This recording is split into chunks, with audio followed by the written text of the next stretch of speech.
y'all, welcome back to my channel, The Preppy Project. I'm glad you're here with me today. We're going to be talking about some things that I like to do to help me de-stress at the end of the day. Life is stressful no matter what age you are, what stage of life you're in. Life can be so stressful, and that's why it's so important to find things that are relaxing to you and to be able to incorporate those into your routine.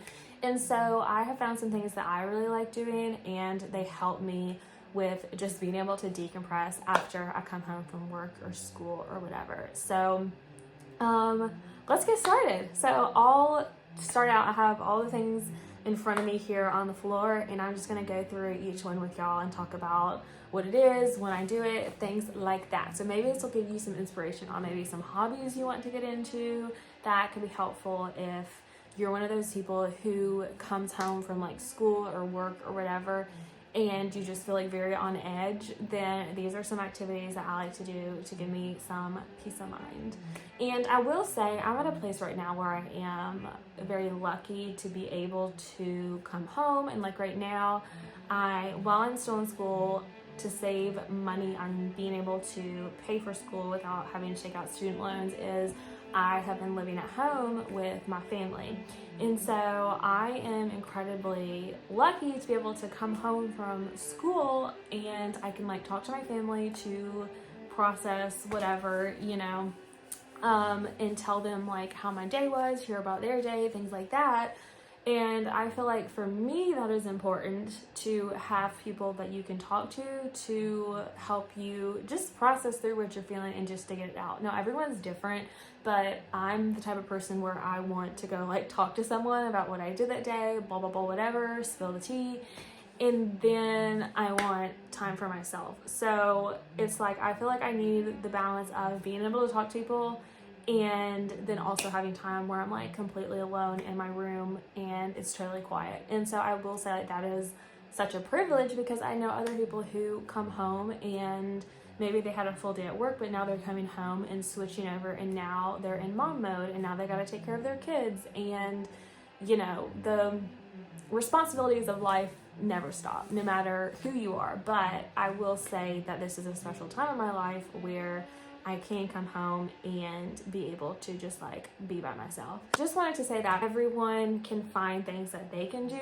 to help them decompress. Your situation is obviously specific to you and you know your life best, but I would encourage you, no matter what your life looks like, to have time set aside to where you can do things that help you de-stress. These are just some things that work for me, so maybe it'll give you some inspiration on things that would help you kind of decompress.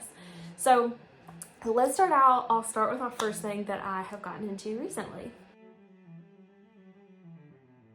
So this first thing is I have started doing bedazzling, and I'll tell you straight up, y'all, I was so frustrated. This was like $8 or $9 on Temu, and as you can see, it was all nicely sorted out by color, and then I was being dumb and I was sitting on my bed and doing one of my little projects, and I had it open and they all spilled out.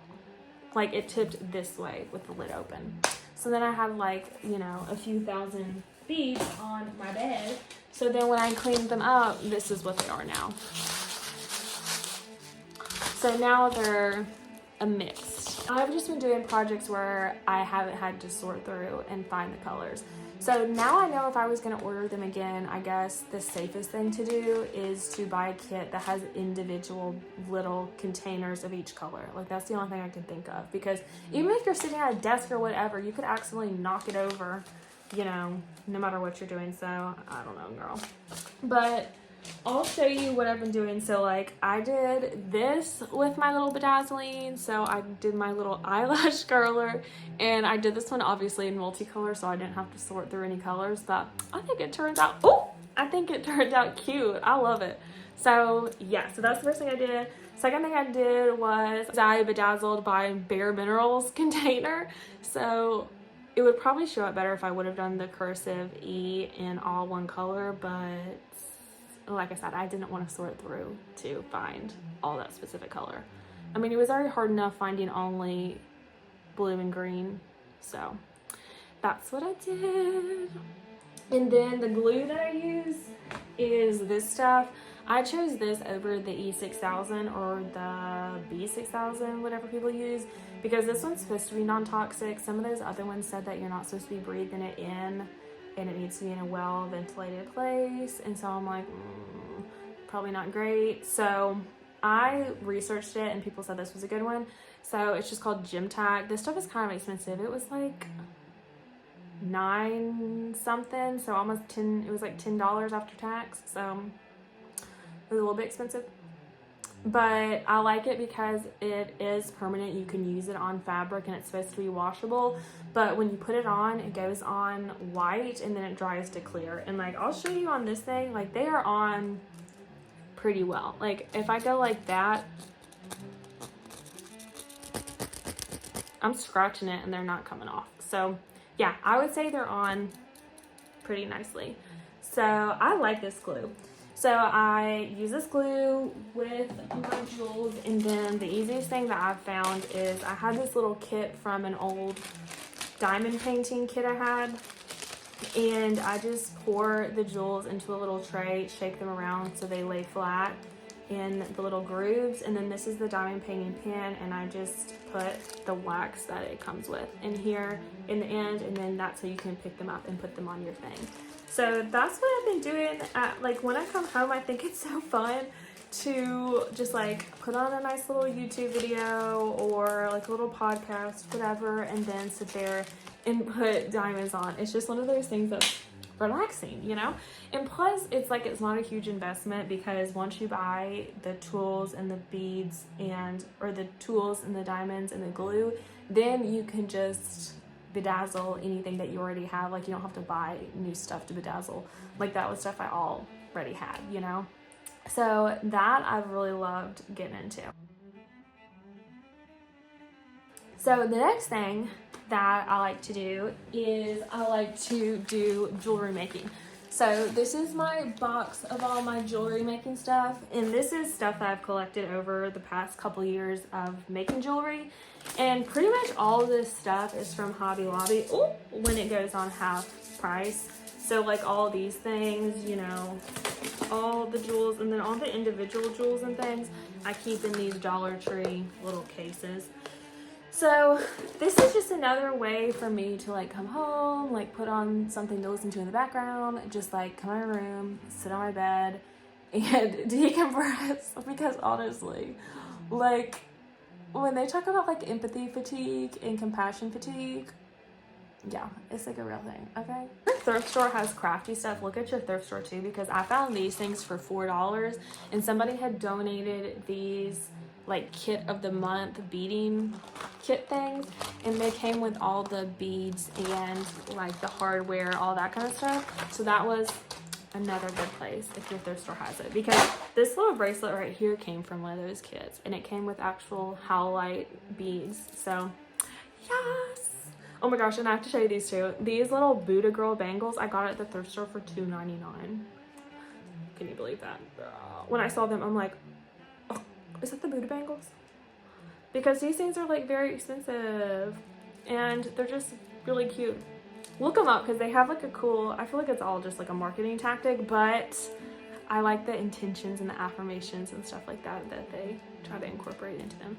And I like that they say that they're soundless and they're like waterproof and everything else, because it's literally like those bracelets that like I used to have like 2008 where it's made of plastic and it's hollow plastic. Like that's what they are.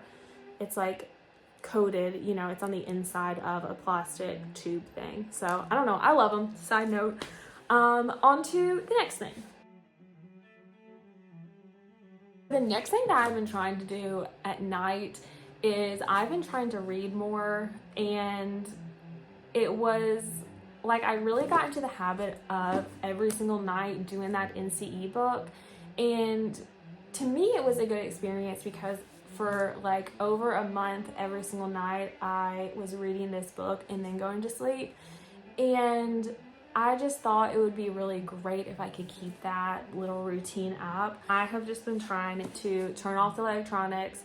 Sometimes I'll listen to, well no, actually this, I like to have something going in the background, like hearing people talking or whatever, like in the background as I'm reading, because I don't love to read in silence. And so sometimes I'll just put on like a boring podcast or something and just have that in my AirPods while I'm reading. So I do that before I go to bed. So this is just some random book. We found this, me and my mom and little sister had gone to Dollar Tree before we had gone out of town a few months ago. And we're like, oh, let's look at the books and see if there's just some, book we can bring to read, like while we're in the car. And so this one was there. This one obviously came from Myers because it has the Myers sticker, and we don't even have a Myers in the state where I live. So I don't know, it was some little romance book. So I was like, okay. And I feel like they made the cover on AI, because what does that look like to y'all? AI. I don't know. So it's just some random little romance book. So I've just started this one. I feel like I need to get away from some of the like overstimulation of being on my phone all the time.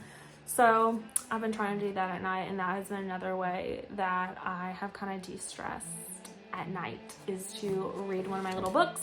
Plus it's kind of a routine now where once I take a shower and brush my teeth and do my skincare and blah blah blah, then I read my little book for a while and then turn out the light and then I go to bed. So that has been another thing that I've been doing. Next thing I've been doing that has helped me de-stress is I have made one day of the week into my cleaning day. And so this is just like to show y'all, like this is just a little visual of like cleaning is my coping skill, you know what I mean? So this is the spray that I use. This is really good. I really love this spray. It's from Dollar Tree and it's just an all-purpose lavender spray. I just think the scent is really, really good. And I use this just on my furniture, like on my dresser and desk and all that, just to like wipe it down. So I either do it on Sunday, or if I have somewhere to go on Sunday, I'll do it like on Saturday afternoon / night. And I will, so like right now, like I live at home, so I don't have like a whole house that's just mine to clean. But my areas that like I spend a lot of time in, like my bedroom and like the hall and then like the bathroom I share with my sister. So like those spaces that are like my spaces, I like to clean. And so I have like my little routine. Like I change my sheets, vacuum, mop, dust, clean the bathroom, clean the bathtub, blah, blah, blah, counters, all that kind of stuff. So I'll do that on like Saturday, Sunday, and that also helps me to be like, okay, I'm going into a new week with a clean space. My sheets are clean, my room is clean, and I, clean the floor so there's not like my shoes aren't everywhere and stuff like that. So that's been helpful too, just to, give myself some more mental space, because I think especially with visual clutter, it can be very stressful, because I know it's hard to come home and unwind when your space is cluttered.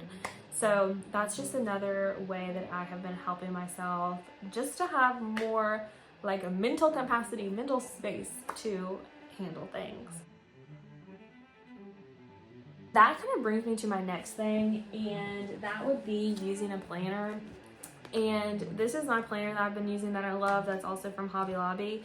And this little planner has been really helpful for me because it's very simple layout. Like I always use a happy planner, so this is different, but I will write down like over here to do and then like appointments over here for each day. And that helps me to get it out of my mind onto paper, so I don't have to keep thinking about it. Because that's one of my big things that stresses me out, is knowing I have to do something. And then you know how like when you have something on your to-do list and you're like, I could put this off until tomorrow, I don't have to do it now. I have really been trying to push myself to be like, don't even think about it, just do it. You know what I mean? Like yesterday, for the past like 3 days, I've known that I had to call my city's, I don't know what you call it, like probate court. I actually don't know the word for it, but it's where you get your business license. And so I had a question about like my counseling license and getting this business license for my private practice. And I'm like, oh my God, like, you know how it's just like a Gen Z thing not to want to talk on the phone? So I just didn't really want to call. And so yesterday I'm like, I came home and I'm like, girl, it's 4 o'clock right now. You better call these people right now and just get it over with. Like, you have an hour, call them. So I just came home, called them, and got the answer and was like, okay. So I've just been trying to be like, if there is something I need to do, don't think about it. This is the time frame, get it done. Which is obviously, you know, we all say that's like what we could do, but we don't do it. So I don't know. Having it on the planner is helpful because just to have it written out and not in your mind. Like, if I just had it in my mind of like, oh wait, I know I need to call those people about the business license, then it's just like in my mind. And having it on a piece of paper feels more like, okay, I don't have to keep thinking about that. I don't have to keep reminding myself that because it's in the planner. We saved the best for last, girl, because this thing is something I've done for years that helps me process things I'm going through, and to get things out of my head, to manifest to everything, okay, goal set, blah, blah, blah, blah, blah, and I'll show you what it is. Okay, it's this. Okay. It is journaling, and in case y'all need proof that I am a lover of journals and have always been, girl, let me show you this. I have to show you this. I'm pretty proud of this. These aren't all of my journals, but these are like the ones that I've kept up with and know where they are right now. So like these are all the journals I've gone through in the past few years. So as you can see, a girl loves to journal. I think the oldest one I have in here, let me see, I feel like it's this one. Oh my gosh. It's from 2009 when I was 8 years old. I just want to cry. And other than even just like journaling things, how precious is it to be able to have something that you can go back and look and actually like be able to see what your mindset was back when you were like 8 years old. You know what I mean? Like, I think that's amazing. I just love, like, I just was writing random stuff in here. I don't know. I love it. So I think it's super interesting. But I also think it's just so cool to have a record of what you did, what your mindset was in the past. So yeah. So back to my thing about my current journal. So this is the journal that I'm using right now, and I think it's adorable. It says I have to be successful because I like expensive things. I use a journal for more than just writing down like what I did. I use a journal for like everything, okay? So I use it to like manifest. So I'll write in here as if I'm writing in present tense and I already have the things that I want. That's one way to like manifest. Another way is just to get out what I'm feeling, you know, whatever it is, being able to write it out and just like be sad about it or be regretful or angry or whatever the feeling is, and to write it down is so therapeutic. And I feel like journals can be so beneficial for so many people, and like that's something that I tell my clients too when we're talking about ways to process emotions and ways to cope. And journaling is a way that you can get out what you're feeling, and you don't ever have to read it again. You don't have to show anyone. It is, you know, just there. And that's another reason why I love journaling, because you can write about things that you don't, you know, really want to share with anyone, or maybe you're not ready to share those things. It's like a holder of the emotions and the memories and things like that. So yeah. I'll also write goals in here. Like in the back of this thing, I have been keeping track of like, okay, this date I made the LLC for my private practice. This date I got my EIN number. This date I'm like keeping track of things. So I'll use it just as a notebook too. And I'll just like put sticky notes or whatever to remind myself what page it's on. So I just use it for really everything. Or even if like I wake up in the morning and I'm like stressed out because I know there's things I need to get done that day. Not even that I'm gonna go look back at it, but just that I can write down like, okay, to do today, okay, I gotta go here, I gotta do this, I gotta submit this schoolwork. And then just writing it down does help me in a way to get it off of my mind. So it might already be written in my planner, but just like having it done and said and being like, okay, this is all the things I need to do today, that can be helpful. So I would recommend it. And don't feel like you can only use a journal to like journal, like, do a diary, today I did this. No, you can use a journal for whatever you want. I just see it as like a notebook that I can fill up in whatever way I want. That's my last little technique that I use to kind of decompress, things like that. I keep using the word decompress and de-stress and cope and process. Those are like the words I've been using nonstop in this video. Oh. But I feel like because that's what we're talking about, girl, de-stressing, decompressing, you know? So yeah, another thing, make sure that you stay hydrated, okay? And make sure you're sleeping. Because even though there's times in life where it's hard, very hard to do either of those things, I can tell you 100% for me, if there's a time where I'm like, oh my God, I feel like everything is falling apart. I'm like, okay, did I drink water today? And did I sleep more than like 4 hours? Then life seems to click back into place if I make sure I have those things. So it's kind of like Maslow's hierarchy. Like, start with your basic needs first and work your way up, because I feel like if you're not hydrated, you're not sleeping, you got all these things going on, then it's difficult to be in the mind space to be like, oh, I should journal today, or like, oh, let me make a bracelet, you know? Start wherever you are and start where it feels right, but also make sure that you're taking care of yourself and those most basic needs. I appreciate y'all watching this video, and I hope you enjoyed it. And if you have anything that you do that helps you, like especially when you're going through like a stressful period in time, I would love to hear about it. Tell me in the comments. And remember that whatever you're going through right now, you can get through it. You're capable of it. There is no obstacle that you can't overcome. And I believe that 100%. I believe that in every single one of y'all watching this video, that you can do whatever you set your mind to. So remember that you're capable. You're so smart. You are so amazing. And you are so loved, because Jesus loves you as you are, whoever you are. And I will see you on my next video. Bye!